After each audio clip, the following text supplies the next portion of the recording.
ನಮಸ್ಕಾರ. ವಿಜಯನಗರ ವಾರ್ತೆಗಳಿಗೆ ಸ್ವಾಗತ. ಮುಖ್ಯಾಂಶಗಳು.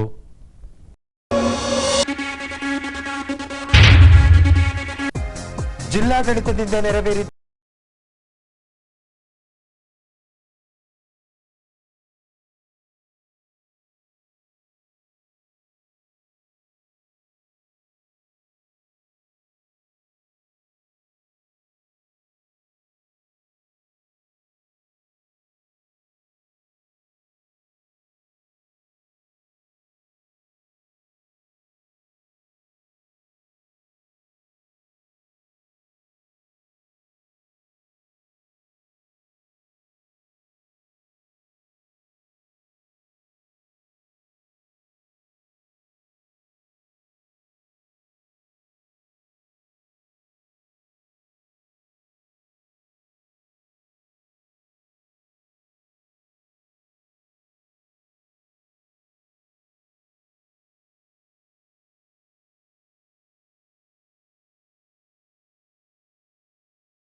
ಅಭಿನಂದಿಸಿದ ಗುರುಗಳು ಹಾಗೂ ವಿದ್ಯಾರ್ಥಿಗಳು. ಇದೀಗ ವಾರ್ತೆಗಳ ವಿವರ. ಗುಡಿ ಚರ್ಚು ಮಸೀದಿಗಳ ಬಿಟ್ಟು ಹೊರಬನ್ನಿ, ಬಡತನ ಬುಡಮಟ್ಟ ಕೀಳ ಬನ್ನಿ, ಮೌಢ್ಯತೆಯ ಮಾರಿಯನ್ನು ಹೊರದೂಡಲೈ ಬನ್ನಿ, ಸಿಲುಕದಿರಿ ಮತವೆಂಬ ಮೋಹದ ಜ್ಞಾನಕ್ಕೆ, ಮತಿಯಿಂದ ದುಡಿಯಿರೈ ಲೋಕಹಿತಕ್ಕೆ. ಕರುಣಾಳು ಒಬ್ಬರ ಹೃದಯವನ್ನ ತಲುಪಿದ ಕ್ರಾಂತಿಯ ಕಿಚ್ಚು ಹೊತ್ತಿಸಿದ ಸಾಲುಗಳಿವು. ಬಡ ಜನರ ದಮನೀಯ ಸ್ಥಿತಿಗೆ ಮರುಗಿ ಸಂಕಷ್ಟಕ್ಕೆ ಕರಗಿ ಅವರ ಸೇವೆಗೆ ಕಂಕಣಬದ್ಧರಾದ ಆ ಕರುಣಾಳು ಬೇರೆ ಯಾರೂ ಅಲ್ಲ, ಅವರೇ ಸಮಸ್ತ ದೀನ ದಲಿತರ ಕಣ್ಮಣಿ ಆಶಾ ಸೂರ್ಯ ಡಿ ದೇವರಾಜು ಅರಸುರವರು. ಹೀಗೆ ಕರ್ನಾಟಕದ ಸಾಮಾಜಿಕ ಪರಿವರ್ತಕರಾಗಿ ಹರಿಕಾರರಾಗಿ ಮೂಡಿ ಬಂದವರು, ಭಾಗ್ಯ ಜ್ಯೋತಿಯಾಗಿ ಬೆಳಕು ತಂದವರು, ಬಡತನ ಹಸಿವು ದಾರಿದ್ರ್ಯದ ವಿರುದ್ಧ ಆಂದೋಲನವನ್ನ ಹುಟ್ಟು ಹಾಕಿದ ಡಿ ದೇವರಾಜು ಅರಸುರವರ 107ನೆಯ ಜನ್ಮ ದಿನಾಚರಣೆಯನ್ನು ವಿಜಯನಗರ ಜಿಲ್ಲಾಡಳಿತ, ಜಿಲ್ಲಾ ಪಂಚಾಯಿತಿ ಹಾಗೂ ಹಿಂದುಳಿದ ವರ್ಗಗಳ ಕಲ್ಯಾಣ ಇಲಾಖೆಯ ಸಹಯೋಗದಲ್ಲಿ ದಿನಾಂಕ 20ರಂದು ಆಚರಿಸಲಾಯಿತು. ಹೌದು, ವಿಜಯನಗರ ಜಿಲ್ಲಾಡಳಿತದಿಂದ ದಿನಾಂಕ 20ರಂದು ಹೊಸಪೇಟೆ ನಗರದ ಒಳಾಂಗಣ ಕ್ರೀಡಾಂಗಣದ ಸಭಾಂಗಣದಲ್ಲಿ ಮಾಜಿ ಮುಖ್ಯಮಂತ್ರಿ ದೇವರಾಜು ಅರಸುರವರ 107ನೆಯ ವರ್ಷದ ಜನ್ಮ ದಿನಾಚರಣೆ ಕೈಗೊಳ್ಳಲಾಗಿತ್ತು. ಈ ಶುಭ ಸಂದರ್ಭದಲ್ಲಿ ಮಹಿಳಾ ಮತ್ತು ಮಕ್ಕಳ ಅಭಿವೃದ್ಧಿ ಇಲಾಖೆ ಶಿಶು ಅಭಿವೃದ್ಧಿ ಯೋಜನೆಯಿಂದ ಕರಕುಶಲ ವಸ್ತುಗಳ ಪ್ರದರ್ಶನ ಹಾಗೂ ಮಾರಾಟ ಮಳಿಗೆಗಳನ್ನು ಹಾಕಲಾಗಿ ಹೊಸಪೇಟೆ ನಗರಸಭಾ ಅಧ್ಯಕ್ಷೆ ಸುಂಕಮ್ಮನವರಿಂದ ರಿಬ್ಬನ್ ಕತ್ತರಿಸುವ ಮೂಲಕ ಉದ್ಘಾಟಿಸಲಾಯಿತು. ಬಳಿಕ ದೇವರಾಜ ಅರಸುರವರ ಭಾವಚಿತ್ರಕ್ಕೆ ಪೂಜೆ ಸಲ್ಲಿಸಿ ದೀಪ ಬೆಳಗಿಸುವ ಮೂಲಕ ಜನ್ಮ ದಿನಾಚರಣೆ ಕಾರ್ಯಕ್ರಮಕ್ಕೆ ಚಾಲನೆ ನೀಡಲಾಯಿತು. ಈ ವೇಳೆ ಜಿಲ್ಲಾ ಪಂಚಾಯಿತಿ ಮುಖ್ಯ ಕಾರ್ಯನಿರ್ವಾಹಕ ಅಧಿಕಾರಿ ಬೋಯರ್ ಹರ್ಷಲ್ ನಾರಾಯಣ್ ರಾವ್ ಮಾತನಾಡಿ, ದೇವರಾಜುರವರು ಮುಖ್ಯಮಂತ್ರಿಗಳಾಗಿದ್ದಾಗ ಹಲವು ಜನಪರ ಯೋಜನೆಗಳನ್ನು ಜಾರಿಗೆ ತಂದಿದ್ದರು. ಅದರಲ್ಲಿ ಹಿಂದುಳಿದ ವರ್ಗಗಳ ವಿದ್ಯಾರ್ಥಿಗಳ ಹಿತದೃಷ್ಟಿಯಿಂದಾಗಿ ಹಾಸ್ಟೆಲ್ಗಳ ಪ್ರಾರಂಭ ಪ್ರಮುಖವಾದದ್ದು ಎಂದರು.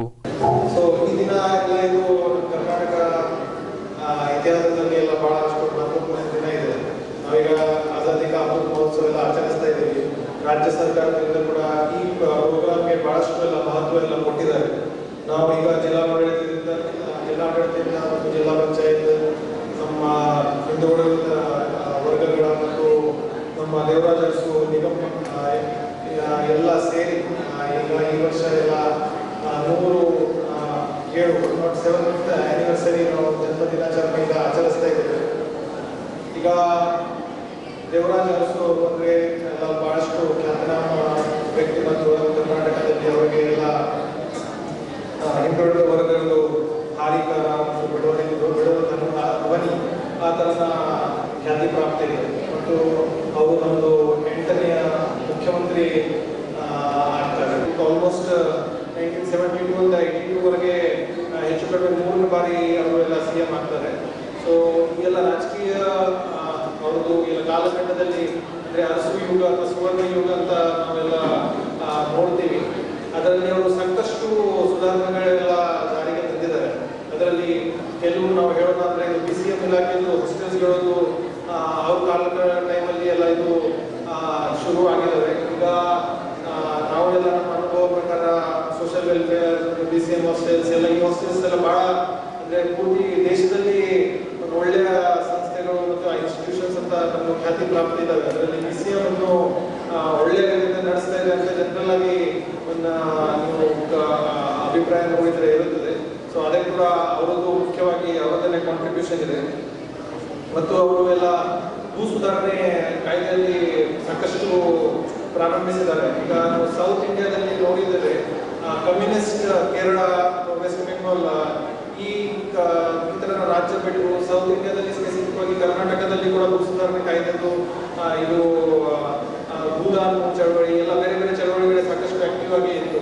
ಸೊ ಇದರಲ್ಲಿ ಭೂ ಸುಧಾರಣೆಯಲ್ಲಿ ಸಾಕಷ್ಟು dealers, land to the dealers ಎಲ್ಲ ಘೋಷಣೆ ಅಡಿಯಲ್ಲಿ ಲ್ಯಾಂಡ್ ಡಿಸ್ಟ್ರಿಬ್ಯೂಷನ್ ಕಾರ್ಯಕ್ರಮ ಎಲ್ಲ ಯಶಸ್ವಿಯಾಗಿ ಹಮ್ಮಿಕೊಳ್ಳಲಾಗಿದೆ. ಅದಕ್ಕೆ ಮುಖ್ಯ ಶ್ರೇಯ ಎಲ್ಲ ಸನ್ಮಾನ್ಯ ಅರಸೋವರಿಗೆ ಹೋಗುತ್ತೆ.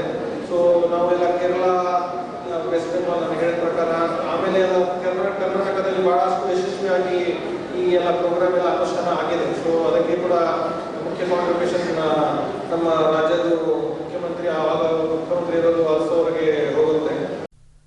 ಇನ್ನು ಹಿಂದುಳಿದ ವರ್ಗಗಳ ಹಿತಕ್ಕಾಗಿ ಹೋರಾಟಗಳನ್ನು ನಡೆಸಿಕೊಂಡು ಬರುತ್ತಿರುವ ವೈ ಯಮುನೇಶ್ ಅವರಿಗೆ ಜಿಲ್ಲಾಡಳಿತದಿಂದ ಸನ್ಮಾನಿಸಿ ಅರಸು ಪ್ರಶಸ್ತಿ ನೀಡಿ ಗೌರವಿಸಲಾಯಿತು. ಹೊಸಪೇಟೆ ವಕೀಲರ ಸಂಘ ಹಾಗೂ ತಾಲೂಕು ಕಾನೂನು ಸೇವಾ ಸಮಿತಿಯ ಸಹಯೋಗದಲ್ಲಿ ಸಂವಿಧಾನ ಮತ್ತು ಸಾಮಾಜಿಕ ನ್ಯಾಯ ಕುರಿತಾಗಿ ಉಪನ್ಯಾಸ ಕಾರ್ಯಕ್ರಮ ಕೈಗೊಳ್ಳಲಾಗಿತ್ತು. ದೇಶದಲ್ಲಿ ತಲೆದೋರಿರುವ ಜಾತೀಯತೆಯ ಅಸಮಾಧಾನ ಕುರಿತು ನಿವೃತ್ತ ನ್ಯಾಯಾಧೀಶ ನಾಗಮೋಹನ್ ದಾಸ್ ಅವರು ಈ ವೇಳೆ ಅಸಮಾಧಾನ ವ್ಯಕ್ತಪಡಿಸಿದರು. ಈ ಅಂಶಕ್ಕೆ ಸಂಬಂಧಿಸಿದಂತೆ ಹೊಸಪೇಟೆಯ ನ್ಯಾಯಾಲಯದ ಆವರಣದಲ್ಲಿ ಸಂವಿಧಾನ ಮತ್ತು ಸಾಮಾಜಿಕ ನ್ಯಾಯದ ಕುರಿತಾಗಿ ಉಪನ್ಯಾಸ ಕಾರ್ಯಕ್ರಮ ಕೈಗೊಳ್ಳಲಾಗಿತ್ತು. ಈ ಸಂದರ್ಭದಲ್ಲಿ ವಕೀಲರಾದ ಕರುಣಾನಿಧಿಯವರು ಮಾತನಾಡಿ, ಸಂವಿಧಾನದ ಆಶಯ ಹಾಗೂ ಸಾಮಾಜಿಕ ನ್ಯಾಯದ ಕುರಿತು ಪ್ರತಿಯೊಬ್ಬರೂ ಅರಿತುಕೊಳ್ಳಬೇಕಾದ ಅವಶ್ಯವಿದೆ. ಹರ್ ಘರ್ ತಿರಂಗ ಅಭಿಯಾನದ ರೀತಿಯಲ್ಲಿ ಪ್ರತಿಯೊಬ್ಬರ ಮನೆಗಳಲ್ಲೂ ಸಂವಿಧಾನ ರಾರಾಜಿಸಬೇಕಿದೆ ಎಂದರು. ಈ ಕಾರ್ಯಕ್ರಮ ಮುಂದೆ ಬರ್ತಕ್ಕಂಥ ಎಲ್ಲ ದಿನಮಾನಗಳಲ್ಲಿ ಈ ಒಂದು ಸಂವಿಧಾನ ಅಂತಕ್ಕಂಥದ್ದು ಇವತ್ತೇ ನಾವು ಹರ್ ಘರ್ ತಿರಂಗ ಅಂತಕ್ಕಂಥ ಏನು ನಾವು ಮಾತಾಡ್ತಿದ್ದೇವೆ, ಹಾಗೆ ಮನೆ ಮನೆಗಳಲ್ಲಿ ಕೂಡ ಸಂವಿಧಾನ ಇವತ್ತು ರಾರಾಜಿಸಬೇಕು. ಬಳಿಕ ಹೈಕೋರ್ಟ್ನ ನಿವೃತ್ತ ನ್ಯಾಯಾಧೀಶರಾದ ಎನ್ ನಾಗಮೋಹನ್ ದಾಸ್ ರವರು ದೀಪ ಬೆಳಗಿಸುವ ಮೂಲಕ ಉಪನ್ಯಾಸ ಕಾರ್ಯಕ್ರಮಕ್ಕೆ ಚಾಲನೆ ನೀಡಿದರು.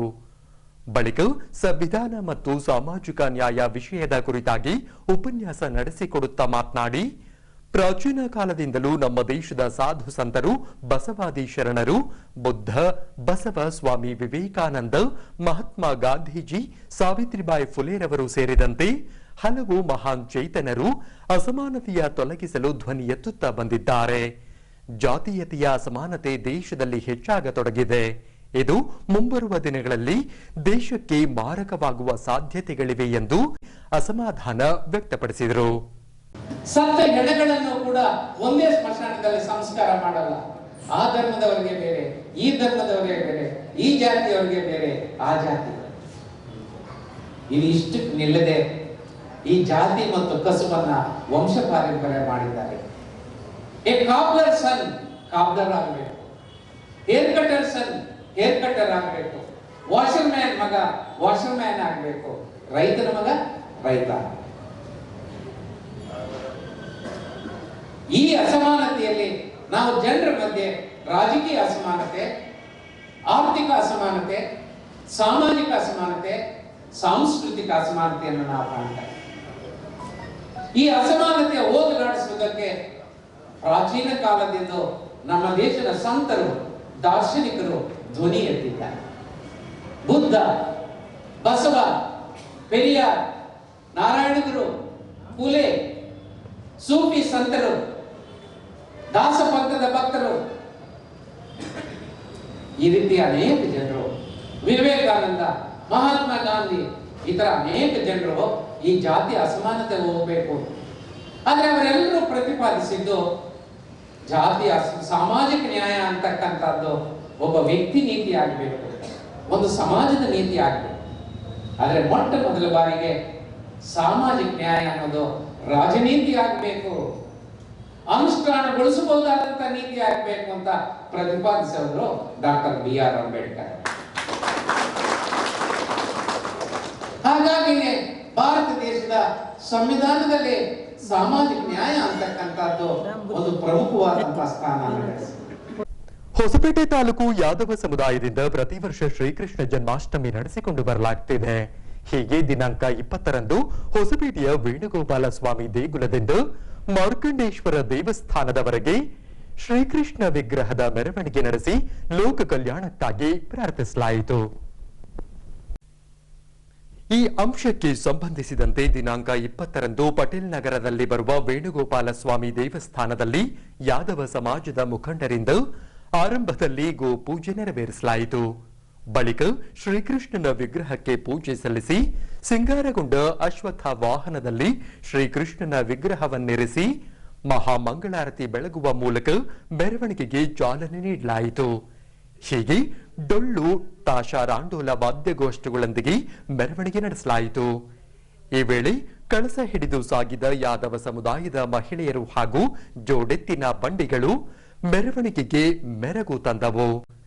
ಹೀಗೆ ಮೆರವಣಿಗೆಯು ಪ್ರಮುಖ ರಸ್ತೆಗಳಲ್ಲಿ ಸಂಚರಿಸಿ ಡ್ಯಾಂ ರಸ್ತೆಯಲ್ಲಿ ಬರುವ ಮಾರ್ಕಂಡೇಶ್ವರ ದೇವಸ್ಥಾನದವರೆಗೆ ಮೆರವಣಿಗೆ ನಡೆಸಿ ವೇದಿಕೆ ಕಾರ್ಯಕ್ರಮ ನೆರವೇರಿಸಿ ಸಮಾಜದ ಪ್ರತಿಭಾವಂತ ವಿದ್ಯಾರ್ಥಿಗಳಿಗೆ ಪ್ರತಿಭಾ ಪುರಸ್ಕಾರ ನೆರವೇರಿಸಲಾಯಿತು.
ಹೊಸಪೇಟೆ ನಗರಸಭಾ ವ್ಯಾಪ್ತಿಗೆ ಬರುವ 7ನೇ ವಾರ್ಡ್ ಪ್ರದೇಶದಲ್ಲಿ 80 ಅಡಿ ರಸ್ತೆಗೆಂದು ಮೀಸಲಿರಿಸಿದ್ದ ಸ್ಥಳದಲ್ಲಿ ಅನಧಿಕೃತವಾಗಿ ಕಟ್ಟಡವೊಂದನ್ನು ನಿರ್ಮಿಸಲಾಗಿತ್ತು. ಈ ಕುರಿತಾಗಿ ಸಾರ್ವಜನಿಕ ವಲಯದಿಂದ ದೂರುಗಳು ಬಂದ ಹಿನ್ನೆಲೆ ನಗರಸಭೆಯಿಂದ ನೋಟಿಸ್ ನೀಡಿ ಅನಧಿಕೃತ ಕಟ್ಟಡವನ್ನು ದಿನಾಂಕ 20ರಂದು ಜೆಸಿಬಿ ಸಹಾಯದೊಂದಿಗೆ ತೆರವುಗೊಳಿಸಲಾಗಿದೆ. ಹೌದು, 7ನೇ ವಾರ್ಡ್ ಎಂಪಿ ಪ್ರಕಾಶ್ ನಗರದಲ್ಲಿ ಸರ್ವೆ ನಂಬರ್ 86 YCಯಲ್ಲಿ 80 ಅಡಿ ರಸ್ತೆಗಾಗಿ ಸ್ಥಳವನ್ನ ಕಾಯ್ದಿರಿಸಲಾಗಿತ್ತು. ಈ ಪ್ರದೇಶದಲ್ಲಿ ಅತಿಕ್ರಮಣವಾಗಿ ಮನೆಯನ್ನ ನಿರ್ಮಿಸಲಾಗಿದೆ. ಈ ಕುರಿತಾಗಿ ನಗರಸಭೆಗೆ ಸಾರ್ವಜನಿಕರಿಂದ ದೂರು ದಾಖಲಿಸಲಾಗಿತ್ತು. ಈ ಅಂಶವನ್ನ ಗಂಭೀರವಾಗಿ ಪರಿಗಣಿಸಿದ ಹೊಸಪೇಟೆ ನಗರಸಭೆಯು ನೋಟಿಸ್ ಜೊತೆಗೆ ರಾಜ್ಯ ಪತ್ರಿಕೆಯಲ್ಲಿ ಪ್ರಕಟಣೆ ಹೊರಡಿಸಿ ಅನಧಿಕೃತ ಕಟ್ಟಡವನ್ನ ತೆರವು ಮಾಡಲು ಆದೇಶಿಸಿತ್ತು. ಇನ್ನು ಈ ಮನೆ ನಮ್ಮದೆಂದು ಯಾರೂ ಕೂಡ ನಗರಸಭೆಗೆ ತಕರಾರು ಸಲ್ಲಿಸಿಲ್ಲ.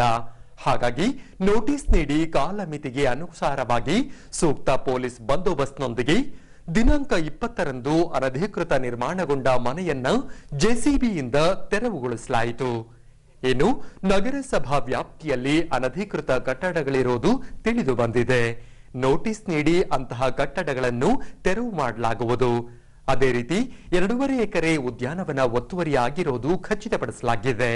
ಅದನ್ನು ಮುಂದಿನ ತಿಂಗಳು ತೆರವುಗೊಳಿಸಿ ನಗರಸಭಾ ಸುಪರ್ದಿಗೆ ಪಡೆಯಲಾಗುವುದೆಂದು ನಗರಸಭಾ ಪೌರಾಯುಕ್ತ ಮನೋಹರ್ ಅವರು ಮಾಧ್ಯಮಗಳಿಗೆ ಮಾಹಿತಿ ನೀಡಿದ್ದಾರೆ. ಹೊಸಪೇಟೆ ನಗರಸಭೆ ವ್ಯಾಪ್ತಿಯಲ್ಲಿ ವಾರ್ಡ್ ನಂಬರ್ 7ರಲ್ಲಿ ಸರ್ವೆ ನಂಬರ್ 86 YC-ನಲ್ಲಿ ಒಂದು 50 ಗುಂಟೆ 2003ನಲ್ಲಿ ಅಲಿನೇಷನ್ ಆಗಿ ಲೇಔಟ್ ಪ್ಲಾನ್ ಆಗಿತ್ತು. ಇದರಲ್ಲಿ 80 ಅಡಿ ರಸ್ತೆನ ರಿಸರ್ವ್ ಆಗಿತ್ತು. ಆ ರಸ್ತೆಯಲ್ಲಿ ಅಕ್ರಮವಾಗಿ ಒಂದು ಮನೆ ನಿರ್ಮಾಣವಾಗಿತ್ತು. ಒಂದು ಸಾರ್ವಜನಿಕ ದೂರು ಅರ್ಜಿ ಬಂದಿತ್ತು. ಅದ್ರ ಮೇಲೆ ನಾವು ಒಂದು 10 ದಿವಸಗಳ ನೋಟಿಸ್ ಕೊಟ್ಟಿದ್ದೀವಿ ಮತ್ತು ಒಂದು ರಾಜ್ಯ ಪತ್ರಿಕೆಯಲ್ಲಿ ಪ್ರಕಟಣೆ ಹೊರಡಿಸಿ ಯಾರಾದರೂ ಇದ್ರ ಬಾಧಿತ ವ್ಯಕ್ತಿಗಳು ಏನಾದರೂ ಅಬ್ಜೆಕ್ಷನ್ ಇದ್ದರೆ ಕಾಲ್ ಮಾಡಿದ್ವಿ. ತದನಂತರ ಯಾರೂ ಮಾಡಿಲ್ಲ. ಆನಂತರ ಒಂದು ಟೆಂಪ್ರವರಿ ಡಿಮಾಲೇಷನ್ ಆರ್ಡ್ರ್ ಮಾಡಿ ಈಗ ಫೈನಲ್ ಆರ್ಡ್ರ್ ಮಾಡಿ ಇವತ್ತು ಡಿಮಾಲೇಷನ್ ಮಾಡ್ತಾಯಿದ್ದೀವಿ. ಇದ್ರ ಬಗ್ಗೆ ನಾವು ನಮ್ಮ ಆಫೀಸರ್ ಎನ್ಕ್ವೈರಿ ಮಾಡಿದಾಗ ಯಾರೂ ಕ್ಲೈಮ್ ಮಾಡ್ತಾ ಇಲ್ಲ, ಇದು ನಮ್ಮದು ನಾವು ಕನ್ಸ್ಟ್ರಕ್ಷನ್ ಮಾಡ್ತಿದ್ದೀವಿ ಅಂತ. ಸೊ ಅದಕ್ಕೆ ಆಪರ್ಚುನಿಟೀಸ್ ಕೊಟ್ಟಿದ್ವಿ, ಒಂದು 15 ಡೇಸ್ ಆಪರ್ಚುನಿಟೀಸ್ ಕೊಟ್ಟಿದ್ದೀನಿ, ಯಾರೂ ಬಂದು ಕ್ಲೈಮ್ ಮಾಡ್ತಾ ಇಲ್ಲ. ಇದು ಈ ಥರ ಅಕ್ರಮ ಕಟ್ಟಡಗಳು ನನಗೆ ಒಂದು ಫೈಂಡಿಂಗ್ಸ್ ಬಂದಿದೆ. ಈಗ ಪ್ರತಿ ತಿಂಗಳು ಒಂದೊಂದು ಯಾವುದು ಸಾರ್ವಜನಿಕ ರಸ್ತೆ ಇರ್ಬೋದು, ಪಾರ್ಕ್ ಇರ್ಬೋದು, CA ಜಾಗಗಳಿರ್ಬೋದು, ಅಂಥವುಗಳನ್ನ ಐಡೆಂಟಿಫೈ ಮಾಡಿದ್ದೀವಿ. ಇನ್ನು ಮುಂದೆ ಪ್ರತಿ ತಿಂಗಳು ಒಂದು ಹಂತದಲ್ಲಿ ಮಾಡ್ತಾಯಿದ್ದೀವಿ. ಸದ್ಯದಲ್ಲೇ ನೆಕ್ಸ್ಟ್ ಮಂತು ಒಂದು 2.5 ಎಕರೆ ಪಾರ್ಕ್ ಇದೆ, ಅದನ್ನು ಒತ್ತುವರಿ ಮಾಡಿದ್ದಾರೆ, ಅದನ್ನು ತೆರವುಗೊಳಿಸೋಕ್ಕೆ ಕ್ರಮ ಕೈಗೊಂಡಿದ್ದೀವಿ.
ಪ್ರಧಾನಮಂತ್ರಿ ಆವಾಸ್ ಯೋಜನೆಯ ಅಡಿಯಲ್ಲಿ ಕೊಳಗೇರಿ ಪ್ರದೇಶದಲ್ಲಿ ವಾಸಿಸುವ SC/ST ಸಮುದಾಯಕ್ಕೆ ಸೇರಿದಂತೆ ನಿವೇಶನ ರಹಿತ ಬಡ ಕುಟುಂಬಗಳಿಗೆ ತಲಾ 6,80,000 ರೂಪಾಯಿ ಮೊತ್ತದಲ್ಲಿ ಮನೆಗಳನ್ನು ನಿರ್ಮಿಸಿಕೊಡಲಾಗುತ್ತಿದೆ. ಹೀಗೆ ಈಗಾಗಲೇ ಕಾಮಗಾರಿ ಆರಂಭಗೊಂಡಿದ್ದು, ಸಚಿವರ ಸೂಚನೆಯ ಮೇರೆಗೆ ಧರ್ಮೇಂದ್ರ ಸಿಂಗ್ ರವರು ಕಾಮಗಾರಿ ಪರಿಶೀಲಿಸುವಲ್ಲಿ ತೊಡಗಿಸಿಕೊಂಡಿದ್ದಾರೆ. ಹೌದು, ಹೊಸಪೇಟೆ ನಗರಸಭಾ ವ್ಯಾಪ್ತಿಯ ವಿವಿಧ ವಾರ್ಡುಗಳಲ್ಲಿ ಒಟ್ಟು 1,250 ಮನೆಗಳನ್ನು ನಿರ್ಮಿಸಲು ಈ ಹಿಂದೆ ಭೂಮಿ ಪೂಜೆ ನೆರವೇರಿಸಿ ಮನೆಗಳ ನಿರ್ಮಾಣಕ್ಕಾಗಿ ಚಾಲನೆ ನೀಡಲಾಗಿತ್ತು. ಈ ಭಾಗವಾಗಿ ಕಾಮಗಾರಿ ನಡೆಸಲಾಗುತ್ತಿದೆ. ಹೀಗೆ ಸಚಿವ ಆನಂದ್ ಸಿಂಗ್ ರವರ ಸೂಚನೆಯ ಮೇರೆಗೆ ಕಾರಿಗನೂರು ಪ್ರದೇಶಕ್ಕೆ ಭೇಟಿ ನೀಡಿದ ಸಮಾಜ ಸೇವಕ ಧರ್ಮೇಂದ್ರ ಸಿಂಗ್ ರವರು ಪ್ರಧಾನಮಂತ್ರಿ ಆವಾಸ್ ಯೋಜನೆಯ ಅಡಿಯಲ್ಲಿ ನಿರ್ಮಾಣಗೊಳ್ಳುತ್ತಿರುವ ಮನೆಗಳ ಪ್ರಗತಿ ಪರಿಶೀಲಿಸಿ ಗುತ್ತಿಗೆದಾರರಿಂದ ಪ್ರಗತಿ ಕುರಿತಾಗಿ ಮಾಹಿತಿ ಸಂಗ್ರಹಿಸಿದರು. ಇನ್ನು ಗುಣಮಟ್ಟದ ಮನೆಗಳನ್ನು ನಿರ್ಮಿಸಿಕೊಡುವಂತೆ ಗುತ್ತಿಗೆದಾರರಲ್ಲಿ ಸೂಚಿಸಿದರು. ಅದೇ ರೀತಿ ನೀಡಿದ ಕಾಲಾವಧಿಯ ಒಳಗೆ ಮನೆಗಳನ್ನು ನಿರ್ಮಿಸಿಕೊಡುವಂತೆ ಗುತ್ತಿಗೆದಾರರಿಗೆ ಸೂಚಿಸಿದರು. ಶ್ರೀಕೃಷ್ಣ ಜನ್ಮಾಷ್ಟಮಿ ಎಂದಾಕ್ಷಣ ನೆನಪಿಗೆ ಬರುವುದು ಮುದ್ದು ಕನ್ಹಯ್ಯ ಗೋಪಾಲಕೃಷ್ಣ, ಬೆಣ್ಣೆ ಕೃಷ್ಣ, ನವನೀತ ಚೋರ. ಎಸ್, ಟಿಬಿಡಾನ್ನಲ್ಲಿ ಶ್ರೀಕೃಷ್ಣ ಜನ್ಮಾಷ್ಟಮಿ ಪ್ರಯುಕ್ತವಾಗಿ ವಿಶೇಷ ಸಾಂಸ್ಕೃತಿಕ ಕಾರ್ಯಕ್ರಮ ಕೈಗೊಳ್ಳಲಾಗಿತ್ತು. ಈ ವೇಳೆ ಭಗವದ್ಗೀತೆ ಪಾಠಶಾಲಾ ವಿದ್ಯಾರ್ಥಿಗಳಿಂದ ವಿಶೇಷ ಸಾಂಸ್ಕೃತಿಕ ಕಾರ್ಯಕ್ರಮ ನಡೆಸಿಕೊಡಲಾಯಿತು. ಹೌದು, ದಿನಾಂಕ 19ರಂದು ರಾತ್ರಿ ಟಿಬಿ ಡ್ಯಾಂನ ಪಿಎಲ್ಸಿ ಕ್ಯಾಂಪ್ನಲ್ಲಿ ಬರುವ ಮಹಾಗಣಪತಿ ದೇವಸ್ಥಾನದ ಆವರಣದಲ್ಲಿ ಕೃಷ್ಣ ಜನ್ಮಾಷ್ಟಮಿ ನಿಮಿತ್ತವಾಗಿ ಸಾಂಸ್ಕೃತಿಕ ಕಾರ್ಯಕ್ರಮ ಏರ್ಪಡಿಸಲಾಗಿತ್ತು.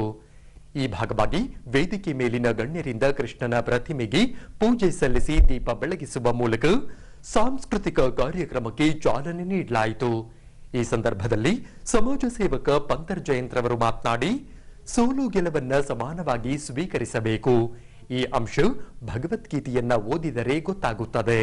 ಹಾಗಾಗಿ ಪಾಲಕ ಪೋಷಕರು ಮಕ್ಕಳಿಗೆ ಭಗವದ್ಗೀತೆ ಓದಿಸುವ ಹವ್ಯಾಸ ಬೆಳೆಸಬೇಕೆಂದು ಕರೆ ನೀಡಿದರು. ನಂತರ ಟಿಬಿ ಡ್ಯಾಂನ ಮತ್ತೊಬ್ಬ ಮುಖಂಡರು ಮಾತನಾಡಿ, ಬೆಳಗ್ಗೆ ಎದ್ದಾಕ್ಷಣ ತಂದೆ ತಾಯಿಗೆ ಸೇರಿದಂತೆ ಹಿರಿಯರಿಗೆ ನಮಿಸುವ ಅಭ್ಯಾಸವನ್ನು ಮಕ್ಕಳಲ್ಲಿ ಬೆಳೆಸಬೇಕೆಂದು ಮಕ್ಕಳ ಪಾಲಕ ಪೋಷಕರಲ್ಲಿ ಕರೆ ನೀಡಿದರು. ಆ ಬಳಿಕ ಭಗವದ್ಗೀತೆ ಪಾಠಶಾಲೆಯ ವಿದ್ಯಾರ್ಥಿಗಳಿಂದ ಭರತನಾಟ್ಯದೊಂದಿಗೆ ಸಾಂಸ್ಕೃತಿಕ ಕಾರ್ಯಕ್ರಮ ನಡೆಸಿಕೊಡಲಾಯಿತು.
ಶಿಕ್ಷಣದ ಮಹತ್ವತೆ ಅರಿತಿರುವ ಸಚಿವ ಆನಂದ್ ಸಿಂಗ್ ರವರು ಪ್ರತಿ ಶೈಕ್ಷಣಿಕ ಸಾಲಿನಲ್ಲಿ ಪ್ರತಿಯೊಂದು ಶಾಲಾ ಕಾಲೇಜು ವಿದ್ಯಾರ್ಥಿಗಳಿಗೆ ಉಚಿತವಾಗಿ ನೋಟ್ ಪುಸ್ತಕ ವಿತರಿಸಿಕೊಂಡು ಬರುತ್ತಿದ್ದಾರೆ.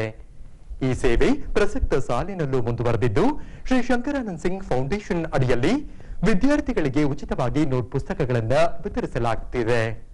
ಹೀಗೆ ಸುಬೇದಾರ್ ಗಫೂರ್ ಖಾನ್ ಸರ್ಕಾರಿ ಉರ್ದು ಹಿರಿಯ ಪ್ರಾಥಮಿಕ ಶಾಲೆ, 21ನೇ ವಾರ್ಡಿನ ಗೀತಾ ಸರ್ಕಾರಿ ಹಿರಿಯ ಪ್ರಾಥಮಿಕ ಶಾಲೆ ಸೇರಿದಂತೆ ಅನಂತಶಯನಗುಡಿಯ ಸರ್ಕಾರಿ ಪ್ರೌಢಶಾಲಾ ಮಕ್ಕಳಿಗೆ ಶ್ರೀ ಶಂಕರಾನಂದ್ ಸಿಂಗ್ ಫೌಂಡೇಶನ್ ವತಿಯಿಂದ ಆಯಾ ತರಗತಿಗಳಿಗೆ ಅನುಗುಣವಾಗಿ ಉಚಿತವಾಗಿ ನೋಟ್ ಪುಸ್ತಕಗಳನ್ನು ವಿತರಿಸಲಾಯಿತು.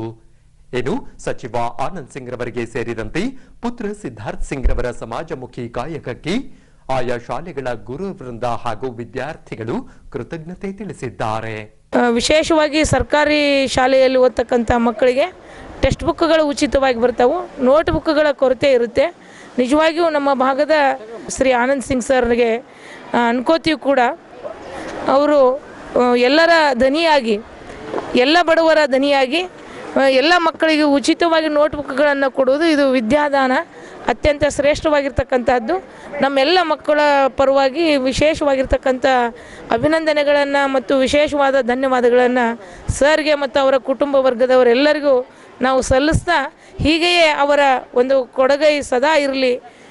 ಸರ್ ಒಂದು ಹೆಸರು ವಿಜಯನಗರದ ಹಾಗೆಯೇ ವಿಜಯನಗರ ವೈಭವೋಪಾದಿಯೊಳಗನ ಬೆಳೀಲಿ ಅಂತ ನಾನು ಈ ಮೂಲಕ ಆಶಿಸ್ತಾ ಇದ್ದೀನಿ. ಸರ್ ನಮಸ್ತೆ. ನನ್ನ ಹೆಸರು ಡಾಕ್ಟರ್ ಅಕ್ಮಹಾದೇವಿ ಅಂತ, ಈ ಸರ್ಕಾರಿ ಪ್ರೌಢಶಾಲೆ ಅನಂತಶಯನಗುಡಿಯ ಹೆಡ್ ಮಾಸ್ಟರ್. ಸರ್ ಎಲ್ಲ ಮಕ್ಕಳ ಪರವಾಗಿ ಮತ್ತು ನಮ್ಮೆಲ್ಲ ಗುರುಬಳಗದ ಪರವಾಗಿ ವಿಶೇಷವಾಗಿರ್ತಕ್ಕಂಥ ಅಭಿನಂದನೆಗಳು. ಸರ್ ಶ್ರೀ ಶಂಕರ್ ಆನಂದ್ ಸಿಂಗ್ ಫೌಂಡೇಶನ್ ಕಡೆಯಿಂದ ಇದು 1ನೇ ತರಗತಿಯಿಂದ ಡಿಗ್ರಿವರೆಗೂ ಆನಂದ್ ಸಿಂಗ್ ಅವರು ಮತ್ತು ಈಗಿನ ಯುವ ನಾಯಕ ಆಗಿರ್ತಕ್ಕಂಥ ಸಿದ್ಧಾರ್ಥ್ ಸಿಂಗ್ ಅವರು ಇಡೀ ಎಲ್ಲ ಸರ್ಕಾರಿ ಪ್ರೌಢಶಾಲೆಗಳು ಮತ್ತು ಸರ್ಕಾರಿ ಕಾಲೇಜ್ಗಳಿಗೆ ಹೋಗಿ ನಮಗೆ ಬುಕ್ ಕೊಡ್ತಕ್ಕಂಥದ್ದು ಒಳ್ಳೆಯ ಮಹತ್ವವಾದ ಕೆಲಸ. ಮತ್ತು ಇವಾಗ ನಾನು ಒಬ್ಬ SSLC ವಿದ್ಯಾರ್ಥಿನಿ, ನನಗೆ ಈ ಬುಕ್ಸ್ ಅವಶ್ಯಕತೆ ಜಾಸ್ತಿ ಇತ್ತು.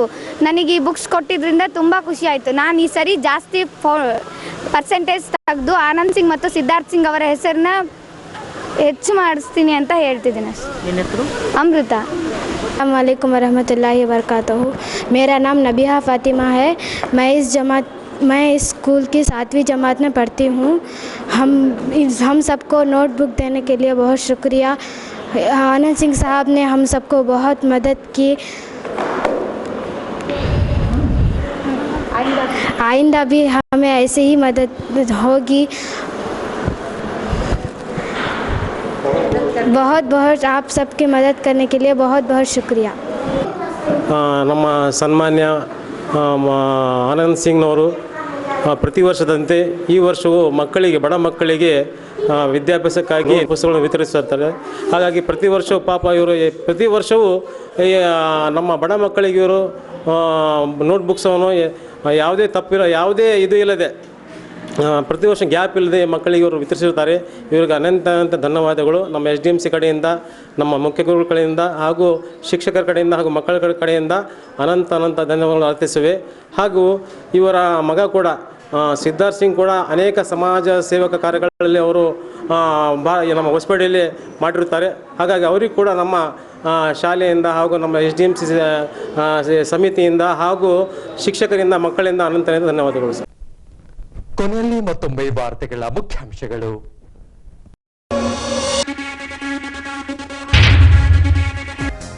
ಜಿಲ್ಲಾಡಳಿತದಿಂದ ನೆರವೇರಿದ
ಸಚಿವರ ಶೈಕ್ಷಣಿಕ ಕಾಳಜಿಗೆ ಅಭಿನಂದಿಸಿದ ಗುರುಗಳು ಹಾಗೂ ವಿದ್ಯಾರ್ಥಿಗಳು.